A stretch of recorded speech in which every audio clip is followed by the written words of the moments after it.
আজানের সময় আকাশের দিকে তাকিয়ে একটি দোয়া পড়েন, আপনার সব দোয়া কবুল হবে। আল্লাহর কসম করে বলছি, আল্লাহর কসম করে বলছি, পরীক্ষিত আমল এগুলো শেয়ার করে দিবা। তুমি আমল না করেও সওয়াব পাবা তোমার একটা শেয়ারে।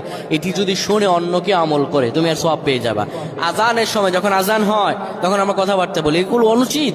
আপনি আজানের সময় আকাশের দিকে তাকিয়ে একটি দোয়া পড়বেন। এই দোয়াটি আমরা অনেকেই পারি। এখন বলবেন হুজুর কমন পড়ে গেছে দোয়া। আমরা অনেকেই আল্লাহ তাআলার কাছে এটা ওটা চাই, কিন্তু সঠিকভাবে চাইতে জানি না।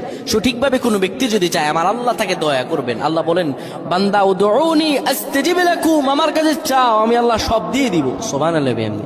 যখন আপনার আজান হয়, আজানের সময় আপনি আসমানের দিকে তাকান, তাকিয়ে আপনি বলুন, পড়তে থাকেন, আল্লাহুম্মা আনতা রাব্বি লা ইলাহা ইল্লা আনতা খলাকতানি ওয়া আনা আবদুকা ওয়া আনা আলা আহদিকা ওয়া ওয়া'দিকা মাসতাতা'তু আউযু বিকা মিন শাররি মা সানা'তু আবু'ু লাকা বিনি'মাতিকা আলাইয়া ওয়া আবু'ু বিযানবি ফাগফির লি ফাইন্নাহু লা ইয়াগফিরুয যুনুবা ইল্লা আনতা।